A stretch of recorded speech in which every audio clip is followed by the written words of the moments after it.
What if I told you that the words you type into your phone right now could still be affecting the world 300 years after you're gone? Not metaphorically, literally. According to one of the most influential Zen masters of the last century, every text, every email, every angry comment you've ever sent is still rippling outward into the universe. The same way a cloud continues to exist as rain long after it disappears from the sky. Sounds intense, right? But here's the twist. This same teacher didn't even own a cell phone, and he claimed that not having one made him feel more connected to people, not less. His name was Thich Nhat Hanh, the Vietnamese Zen master who was nominated for the Nobel Peace Prize by Martin Luther King Jr. himself. And in his book, The Art of Communicating, he makes a case that almost everything we believe about staying connected is backwards. We think more messages equal more connection. He says it's often the opposite. So if you've ever felt lonely while surrounded by notifications, or said something in anger that you instantly regretted, or felt like no one in your family really listens to you, stick around. This book might change the way you talk, text, and even think for the rest of your life.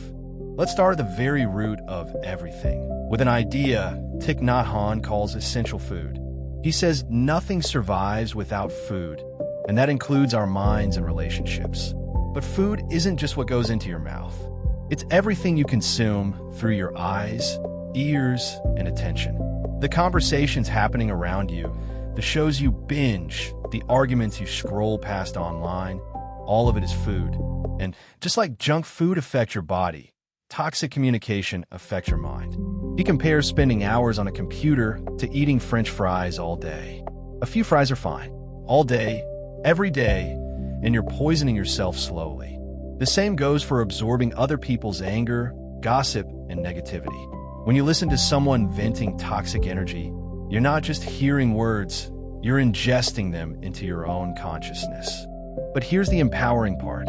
He says mindfulness is like skin for a cow with a skin disease, protecting it from being attacked by insects and bacteria. Without mindfulness, we have no defense against the toxins flying at us constantly. With it, we can listen to someone's anger and not absorb it, instead responding with compassion that protects both of us.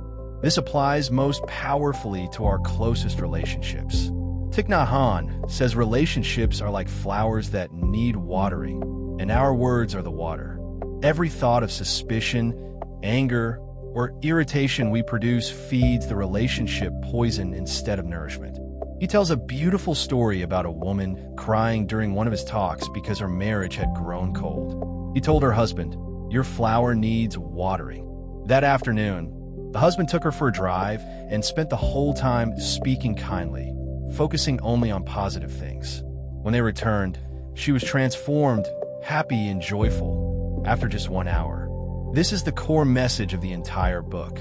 Communication isn't just talking, it's a nourishment that keeps love alive or lets it slowly die. Now here's where the book gets really interesting, because before you can communicate well with anyone else, Thich Nhat Hanh insists you have to learn to communicate with yourself first.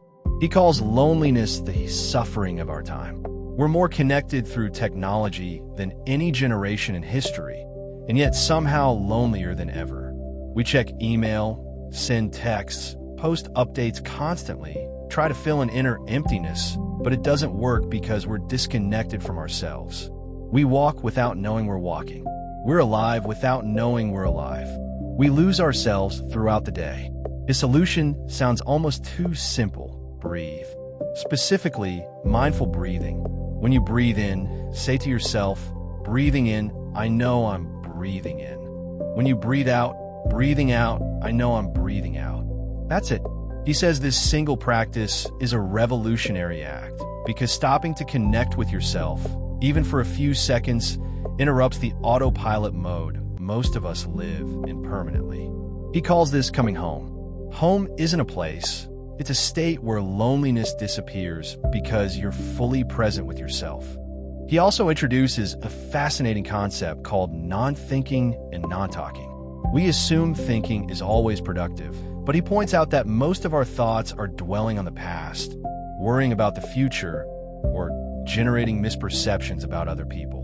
A misperception can form in a single flash. And then everything we say or do based on that flawed perception becomes dangerous. By practicing periods of not thinking and not talking, just breathing and being present, we create space to notice the suffering we've been burying under constant mental noise. And importantly, he says this isn't about running from that suffering. It's about facing it gently, like picking up a small child who's tugging at your sleeve and holding it tenderly instead of pushing it away. There's a powerful story in this section about a woman from Washington, D.C. who was planning to end her life because her marriage felt unbearable. A friend convinced her to listen to a meditation talk first, just as a final favor before she died. She reluctantly agreed, ended up attending a retreat, and for the first time really listened to her own suffering instead of blaming her husband for all of it. She realized she had created wrong perceptions and nourished resentment for years.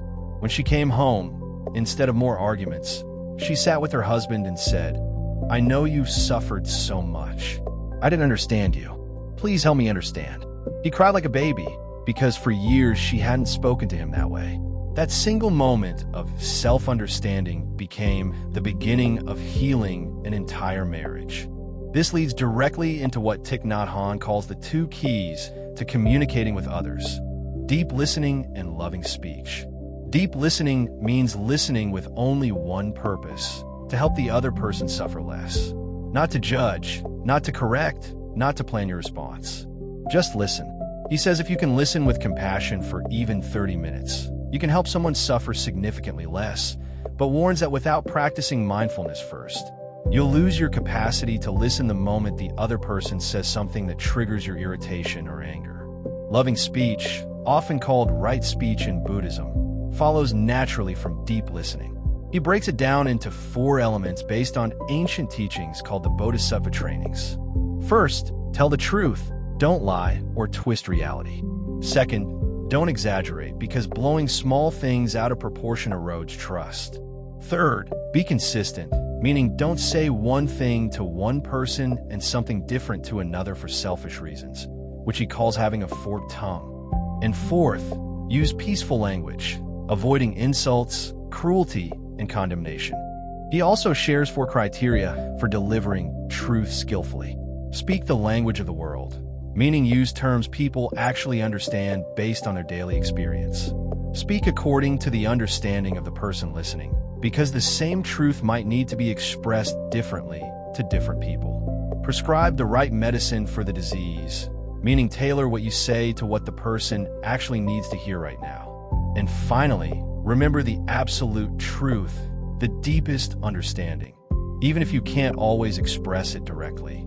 There's a touching moment where he describes a little girl at a museum, terrified after seeing a mummified body, asking him if she'll end up lying dead on a table one day. He simply said, no, not because it was the deepest philosophical truth, but because it was the right truth for that moment, for that child. Now let's get to one of the most practical and shareable parts of the book, the 6 mantras of loving speech.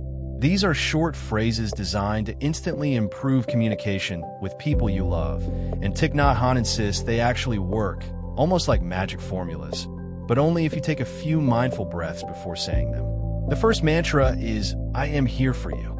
He says presence is the greatest gift you can give someone, more valuable than any material gift, because true presence means your mind isn't elsewhere. It's fully with that person right now. The second mantra is, I know you are there, and I am happy. This acknowledges that you actually see the person, that their presence matters to you. He points out how often we're physically next to someone while mentally 1,000 miles away, and how painful that feels for the person being ignored. The third mantra is for when someone you love is suffering. I know you suffer, and that is why I am here for you. You don't need to fix anything immediately. Just being present with someone's pain often brings relief faster than any advice could. The fourth mantra is the hardest one, especially for people with a lot of pride. I suffer. Please help. He explains that when we're hurt by someone we love, our instinct is often to punish them by pretending we're fine, by acting like we don't need them at all. But this is the opposite of love.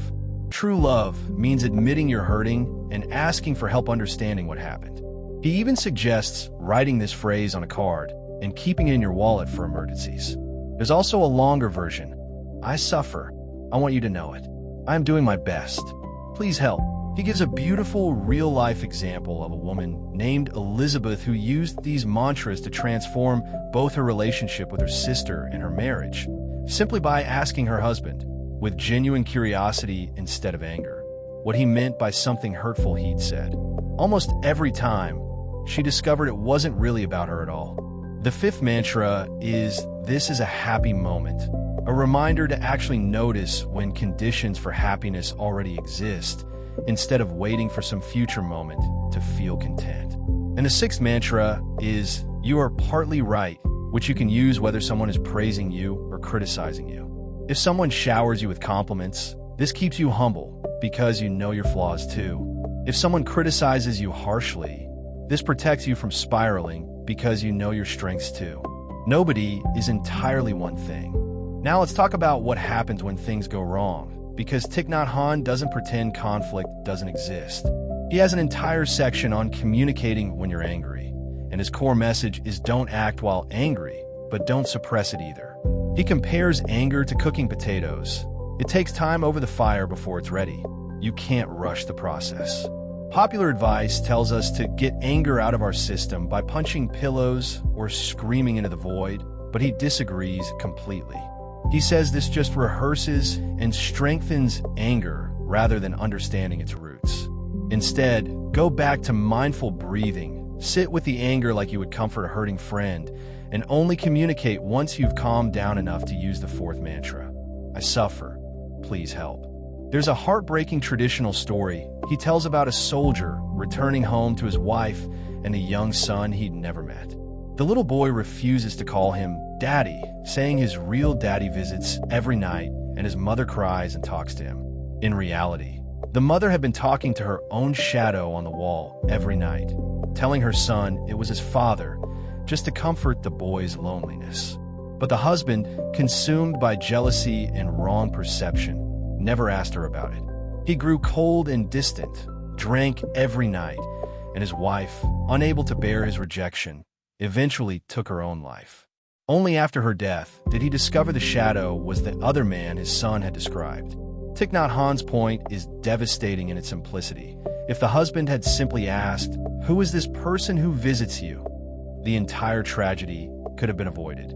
Pride and assumption destroyed what misunderstanding alone never could have. This theme of reconciliation extends to families, long-term relationships, and even entire nations. He talks about hosting groups of Israelis and Palestinians at his retreat center, where the first week is spent purely on self-reflection and personal mindfulness, before anyone even speaks to the other side. Only in the second week do groups share their suffering with each other, using loving speech, while the other side practices deep listening without interrupting or correcting. He says something shifts when people realize the other side has suffered just as much as they have, often for similar reasons. Compassion replaces fear, sometimes for the first time in these people's lives. He also brings these same principles into the workplace. Mindful communication at work starts before you even arrive, simply by paying attention to your commute instead of stressing about the day ahead. He suggests answering the phone only after 3 mindful breaths, treating every ring as a bell of mindfulness rather than an interruption. In meetings, he recommends starting with a few minutes of silence, letting one person speak at a time without interruption, and trusting that collective wisdom emerges when everyone genuinely listens rather than competing to be heard. Zooming out even further, Thich Nhat Hanh connects communication to community, pointing out that both words share the Latin root communicare, meaning to share or make common. He uses a fascinating example from nature: small fish called sticklebacks that swim in massive schools. When a predator's shadow appears, a small group breaks off to investigate the danger, risking their lives for the group. Scientists found that when these groups of fish stay together, this generosity and self-sacrifice increases across generations. But when scattered, it fades quickly. His point is that community itself nurtures our better qualities and isolation erodes them. One of the most profound ideas in the entire book comes near the end: the concept that our communication is our continuation. Every thought, word, and action we produce, he says, is like a cloud that eventually becomes rain. The cloud itself may disappear, but its effect on the rivers and crops continues forever. In the same way, everything you've ever said or thought continues rippling outward, even after you're gone. He calls this our deepest form of karma, not punishment or reward, but simply continuation. This sounds heavy until he offers something remarkably freeing. You can heal the past, even with people who are no longer alive. If you said something unkind to a grandmother who has since passed away, you can sit quietly, breathe, and speak to her directly. Grandma, I know you're in every cell of my body. I'm sorry for what I said. I promise not to say such things to anyone again. He says producing a new, compassionate thought today can actually catch up with and neutralize a harmful thought from the past, healing both the relationship and yourself. Finally, the book closes with practical tools you can use immediately. There's the idea of a computer bell, a reminder that goes off periodically while you work, prompting 3 mindful breaths to release built-up tension. There's drinking tea in mindfulness, simply being present with your cup instead of multitasking, treating it as a small meditation. There's writing a love letter to someone you're struggling with, even someone you'll never send it to, because the person who finishes writing such a letter is never quite the same person who started it. Perhaps the most charming tool is what he calls the cake in the refrigerator. When a fight is escalating and about to boil over, one person can simply say, I just remembered, we have cake in the refrigerator. It's a coded way of saying, let's stop hurting each other, giving everyone a graceful exit from the conflict without anyone losing face. There's also the peace treaty and peace note, formal written agreements families and couples can sign in advance, committing to wait a few days before discussing hurtful incidents, giving both people time to look deeply into their own role in the conflict before talking it through. And the book ends with hugging meditation, where 2 people hug for 3 full breaths, becoming aware first of their own life, then the other person's life, then their shared existence together in this moment. He jokes that architects should design airports with more space for hugging, because that simple, wordless connection might be more powerful than almost anything we could say. So what's the big takeaway from the art of communicating? It's that real connection has almost nothing to do with how many messages you send or receive, and everything to do with whether you're actually present, with yourself first, and then with the people you love.